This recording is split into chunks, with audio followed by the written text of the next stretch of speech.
And business is all about solving problems. You just keep on meeting this endless line of problems, and a highly performing team is dynamic, and your ability to actually work together to identify and find solutions to problems.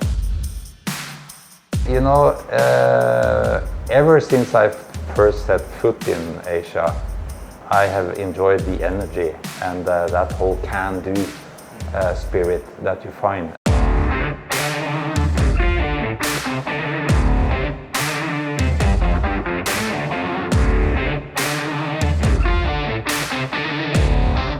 This year I've been 25 years in Telenor. That's a long time. Before I took this role, I've spent more than half of it working close with or based out of Asia. So I worked a lot with Telenor's Asian operations in various roles. And that has been through infrastructure projects, basically in all countries. I've been on the license acquisition projects in India and Myanmar. And then I eventually moved to Singapore to set up Telenor procurement company. So I was CEO for that. Then I moved to Myanmar, where I was CEO for Telenor Myanmar. Ever since I first set foot in Asia, I have enjoyed the energy and that whole can-do spirit that you find. And you find that in all the countries in Asia. So that has been just incredibly energizing to me. I take a step back actually, because Telenor, we entered Thailand 25 years ago through dtac. So we entered the market by buying a share in dtac. And that has been, a truly successful story. We've been able to develop a fantastic company in dtac. We've been quite early in seeing the growth potential. And then back in 2010-11, we saw a real need to drive efficiency and industrialize the industry to manage the competition that came in Thailand. And I think we did that together with technology partners such as Ericsson's and the Huawei's and the Vitros and Tech Mahindras of the world. Our focus was really to build a very lean, customer-centric organization that was profitable for the long term. Then we saw in 2017 that the digital era is going to come, and it will drive a business model from a voice-driven into a more data-driven model. And the requirements to build a digital infrastructure that can provide sustainable business in this type of services, that requires a new type of partnership, and we need more scale. And that was the background for collaboration with CP Group, where we merged dtac and True and became a number one operator on the mobile side in Thailand. And we really believe that this is a very strong fundament for continuously being part of the digital transformation that Thai society is in the midst of and will continue to be on going forward. So our strategy now, that when this company is established, is really to bring all our best efforts into supporting the company into the transformation that they are now embarking on. So the first 2.5 years, they have really been about integrating True and dtac, both from an organizational point of view, but also much more from consolidating the network and the infrastructure, and then you have IT systems and you build one company, and then you transform that into a modern, future-oriented organization that enhances AI technologies and becomes a true partner to Thai society in how we develop services forward. And that is our strategy. That is our focus. We want to contribute to make True the best possible company it can be here in Thailand, to the best of our customers, both consumers and enterprise, and thus also to society through the services that can be provided on this infrastructure. I guess one of the primary goals is that, based on digitalization and the use of AI, should be inclusive and sustainable for the future society. So the challenges, particularly here in Asia perhaps, includes bridging the digital divide that we see now, and that is really about ensuring that we have a responsible AI and the use of AI in a responsible way, and that we are also supporting environmental goals in the society. And I believe our industry and our sector can significantly help that. And Telenor, we are addressing these through targeted initiatives that we are part of, and also stakeholder engagement in all the countries that we work in. Now with mobile penetration reaching saturation and traditional revenue streams are under pressure, we deal with slower growth and heightened competition. And delivering digital services on top of the regular solutions we provide becomes even more important. And in this, how we use AI in a sustainable and responsible way is important. I also think that when we move into this sort of digital era, it requires more of the operators than what we have seen earlier, which was really a reason for why we merged dtac and True. We saw early that the need for sort of capacity to build infrastructure that can handle the type of commitments and investments and also capabilities that is required to build that type of digital infrastructure, that's very hard to do with a small-based company. So you need scale in order to do that. And that was the cause of the merger in a way, and I think very successful as well. Now, with the establishment of True, we have a leading digital champion in Thailand with the capacity and the resources to really continue to invest and roll out digital services over time to meet these new expectations and to utilize AI capabilities also going forward. I think that on a standalone basis, you are not strong enough to really be a forceful driver in transforming society. And the biggest impact is that we have actually created a company that has the capacity and the resources to really be part and a partner to the society in driving the digital transformation. So I think together, when we have created this new company, that is a really contribution to the continued development of digital Thailand. So I think that's probably the biggest impact.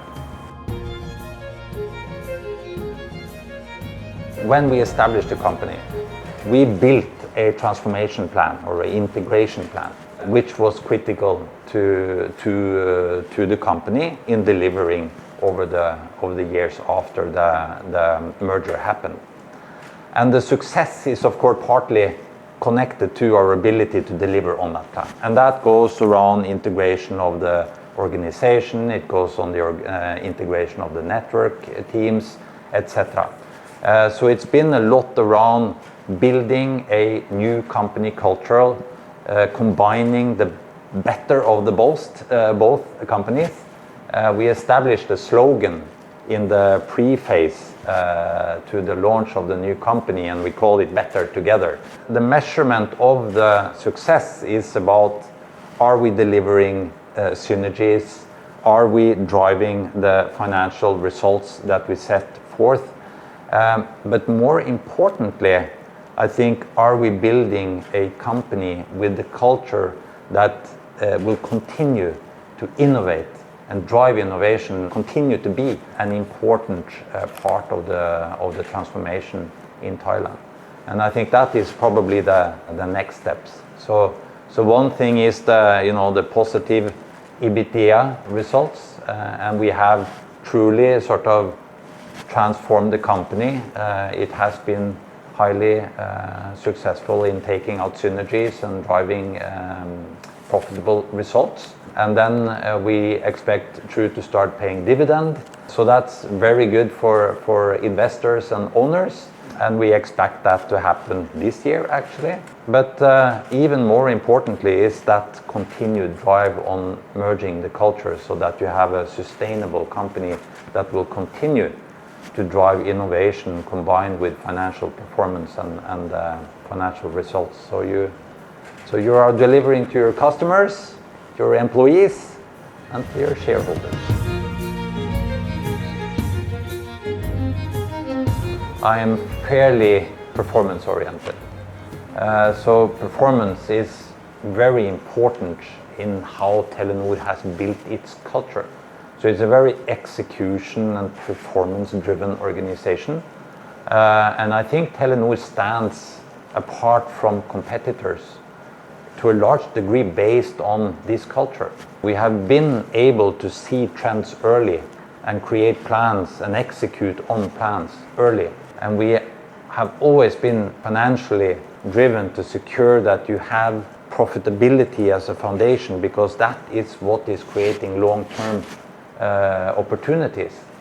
If you do not handle your financials, you will not be able to stand in it for long-term perspectives. So that combination of execution and performance management is really driving financial discipline and results over time. Then on top of that, we have a great purpose, and that has always been extremely close to me.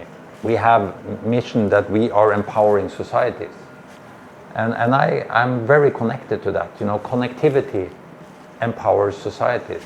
When we have gone into new markets and you see the change that connectivity makes, that is just so phenomenal, and that has a strong purpose. And I think there are very many in Telenor has a lot of drive from that purpose. They empower societies, and how our services actually creates a difference in the societies we operate in. You know, when you think about it, connectivity touches. So if you look at Asia, we have close to 200 million customers. So we're touching the lives of 200 million people every single day. Every single day they use the services that we are building and keeping open. And that is an enormous purpose, and we take that responsibility very serious in Telenor. That has at least driven me to work with a lot of energy every day for all these years.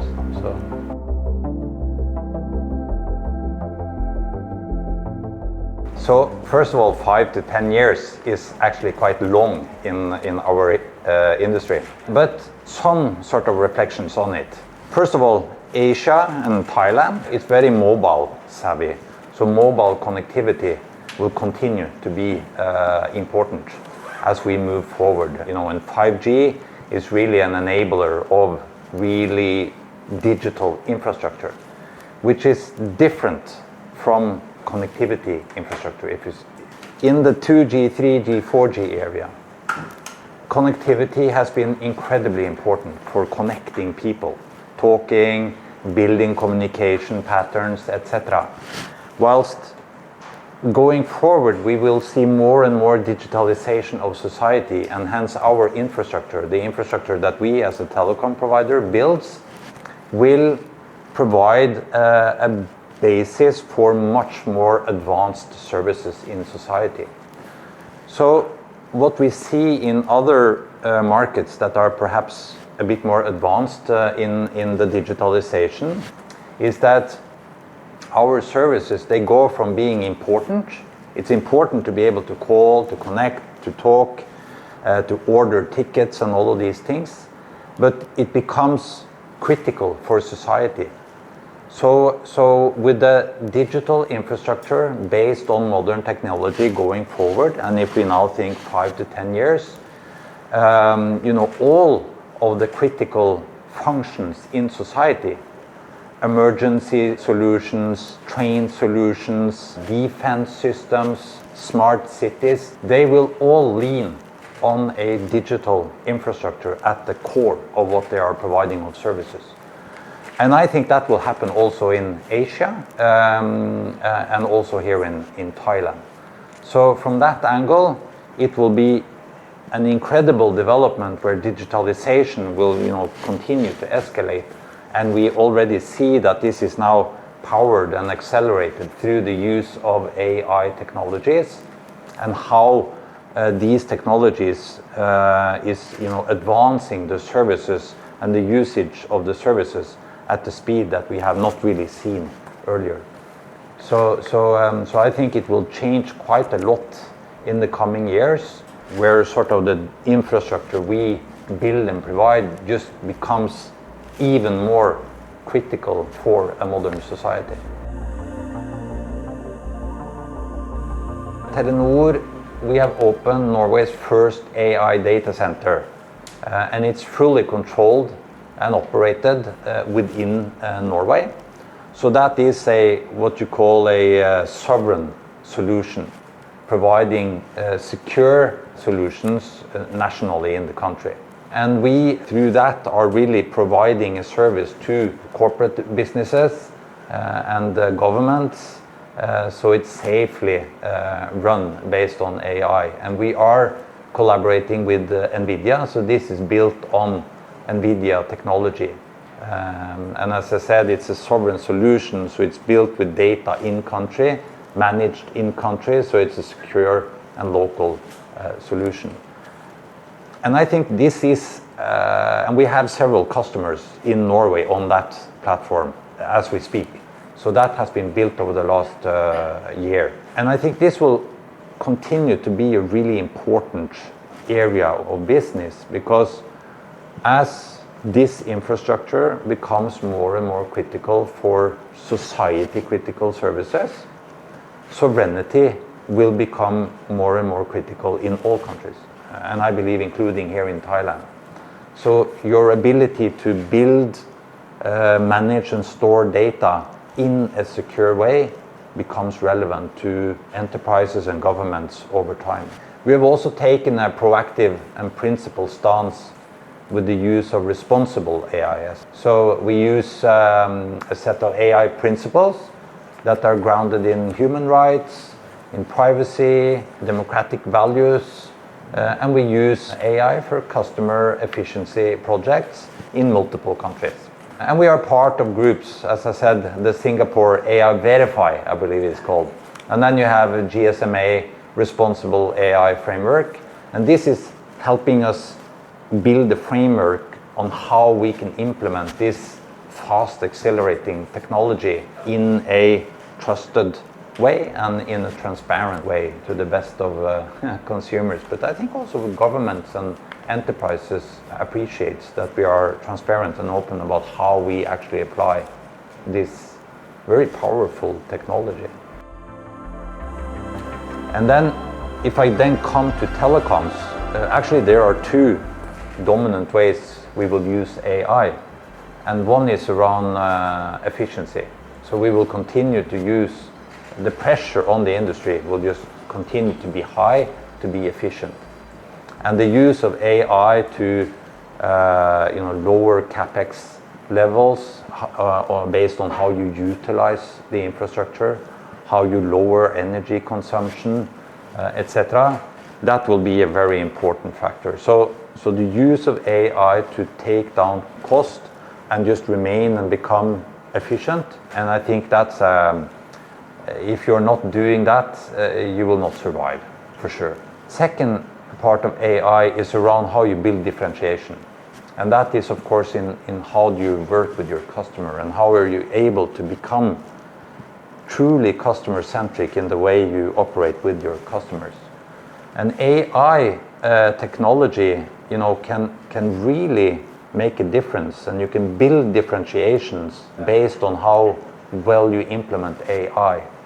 And we use this term hyper-personalization, but it's really about how you get to know your customer and can tailor how you serve your customer based on her or his current needs.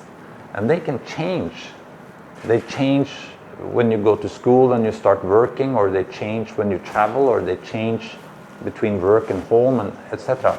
So your ability to really understand customer and develop tailored solutions for customer is, I think, really at the core of how you can use AI.